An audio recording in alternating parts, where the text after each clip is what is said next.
আসসালামু আলাইকুম। Abdul farming live YouTube চ্যানেলের পক্ষ থেকে দর্শক আপনাদের সবাইকে সাদর আমন্ত্রণ। আশা করি সবাই ভালো আছেন।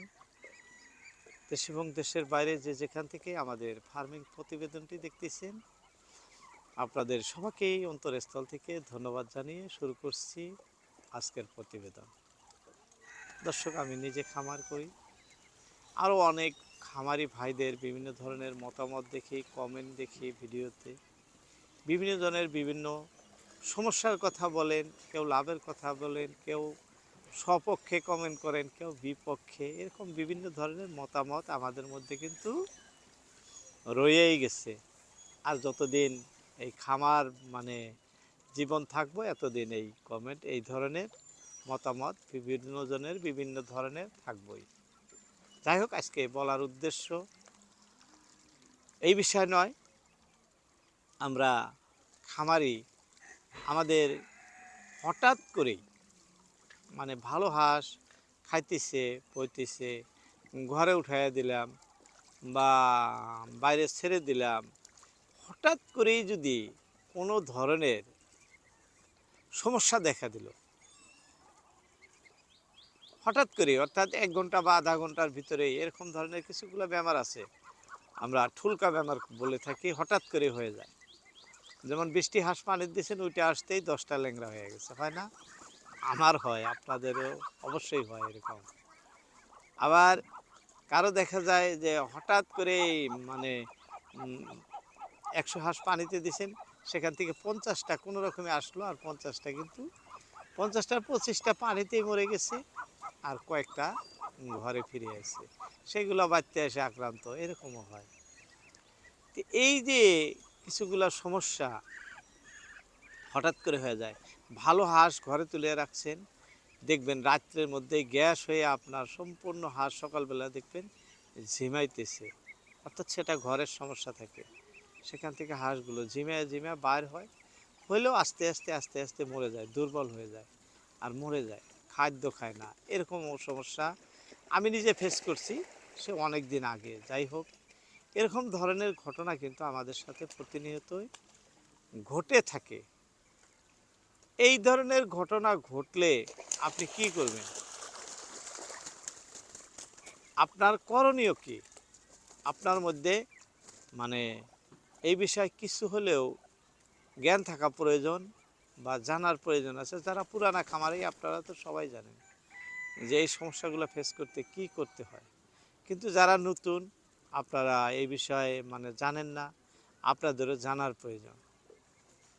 প্রথম অবস্থায় আপনার 1 নম্বরে যেটা করবেন, আপনার পার্শ্ববর্তী যে পশু চিকিৎসালয় আছে, অর্থাৎ চিকিৎসক আছে যেনারা এই হাঁস মুরগি গরু মহিষ ইত্যাদি মানে খামারের বস্তু চিকিৎসা করেন, আমাদের ঘরোয়া পশুপালন বিভাগের কর্মকর্তা যারা পাখি বা জীবজন্তু এগুলো চিকিৎসা করেন, ওনাদের সাথে বসে পরামর্শ করবেন। স্যার, আমি এই ধরনের খামার করতেছি, আমার খামারে হঠাৎ করে একটি বেমার আইসে গেল, সময় সাপেক্ষে, সময় নাই, চিকিৎসা দিব, আপনার এখানে আসমো যামো, অনেক সময়ের মানে ব্যাপার, হঠাৎ করে তো একটা ঘটতেও পারে। যদি এরকম ঘটে যায় কি করব? মানে তৎকালীন চিকিৎসা কি দিব, আর সেই ধরনের মেডিসিন কি আমাকে দিয়ে দেন, আমি যাতে বেমার হওয়ার সাথে সাথে দিতে পারি, সেখান থেকে আমি বা পশু পাখিগুলো আরোগ্য পায়, বা আমিও মানে আমার খামার থেকে মানে লসের, বড় ধরনের ক্ষতির সম্মুখীন না হই। এই ধরনের পরামর্শ আপনার পার্শ্ববর্তী যিনি পশু চিকিৎসক আছে ওনার সাথে রাখবেন। দেখেন, আমরা যে ফার্ম করি, আমি নিজে করি, আমরা এমন কিছু না যে আমরা নিজেরা ডাক্তার বা পশু চিকিৎসক, তা নয়। আমরা খামার করি, কোন বেমার কোন সময় হলে কি খাওয়াইতে হয়, কি দিলে ভালো হয়, এগুলো আমাদের এখন আয়ত্তের ভিতরে এসে গেছে, যার জন্য আপনাদেরকে বলে থাকি। তা না হলে তো বলার কোনো নেই, অথরিটি নাই। আমাদের অনেক ডাক্তার ভাই যেনারা চিকিৎসক, ওনারাও কিন্তু আমাদের কোনো না কোনো ভিডিও অবশ্যই দেখেন।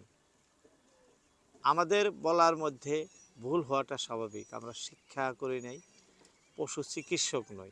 তথাপি আমরা যে ফার্মে যে মেডিসিনগুলো ব্যবহার করি সেই অনুযায়ী সেই হিসাবে যে এই ধরনের সমস্যা হলে এটা খাওয়াইলে ভালো হয় আপনাদের কিন্তু বলে থাকি। কিন্তু অ্যাকচুয়ালি আমরা ডাক্তার না, আমাদের বলার কোনো অথরিটি নাই।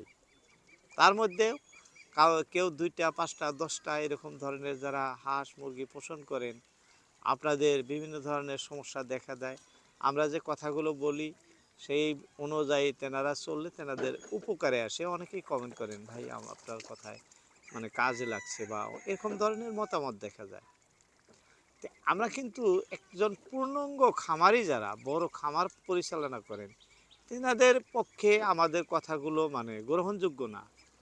গ্রহণযোগ্য চিকিৎসকরা যেটা বলবেন, অর্থাৎ পশু চিকিৎসক যিনি ওনারা যেটা বলবেন সেটা হলো খামারি ভাইদের জন্য গ্রহণযোগ্য। তাই অনুরোধ করব আমার তরফ থেকে, সব সময় আপনি খামার শুরু থেকেই শেষ পর্যন্ত যতদিন পোষণ করবেন আপনি অবশ্যই আপনার পার্শ্ববর্তী চিকিৎসকের পরামর্শ নিয়ে করবেন। যদিও নাই, যেনারা অভিজ্ঞ খামারি তেনাদের সাথে জড়িত হয়েও কিন্তু আপনি খামার করতে পারেন। সেখানেও আপনার সুফল অবশ্যই আসবো, অবশ্যই লাভান্বিত হতে পারবেন, লস হবে না। কারণ যারা অভিজ্ঞ খামারি তেনারা এই বিষয়ে মানে জ্ঞান আছে, আপনাদেরকে সেইভাবেই বলবো আর সেই হিসেবে কাজ করবেন, অবশ্যই সুফল আসবো।